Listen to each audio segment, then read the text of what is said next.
முன்ஜாமீன் கோரி சென்னை முதன்மை அமர்வு நீதிமன்றத்தில் மதுரை ஆண் தினம் மனு தாக்கல் செய்திருந்த நிலையில் மனு மீதான விசாரணை 15ஆம் தேதிக்கு வர வாய்ப்புள்ளதாக தகவல் வெளியாகியுள்ளது. தொடர்பான கூடுதல் விவரங்களோடு இணைகிறார் நமது செய்தியாளர் மதியழகன். வணக்கம் மதியழகன், இந்த வழக்கு தொடர்பான விவரம்.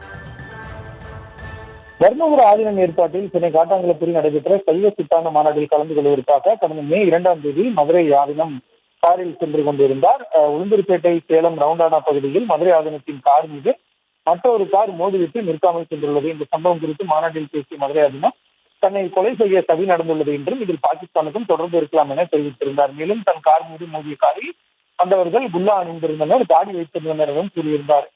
இந்த நிலையில் இவரது பேச்சு இரு மதத்தினருக்கு இடையே குழப்பத்தையும் மோதலையும் உருவாக்கும் வகையில் இருப்பதாக கூறி சென்னையை சேர்ந்த வழக்கறிஞர் ராஜேந்திரன் என்பவர் சைபர் கிரைம் போலீசில் புகார் அளித்திருந்தார். இதன் அடிப்படையில் ஆரம்பிக்கின்றாக 4 பிரிவுகளில் வழக்கு பதிவு செய்யப்பட்டது. வழக்கு முன்ஜாமீன் கோரி மதுரை ஆதீனம் சென்னை முதன்மை அமர்வு நீதிமன்றத்தில் மனு தாக்கல் செய்துள்ளார். அந்த மனுவில் உள்நோக்கத்துடன் புகார் அளிக்கப்பட்டுள்ளதால் முன்ஜாமீன் வழங்க வேண்டும் என கோரப்பட்டுள்ளது.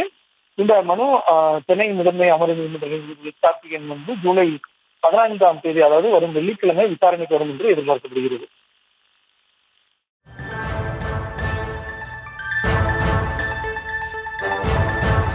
விவரங்களுக்கு நன்றி மதியழகன்.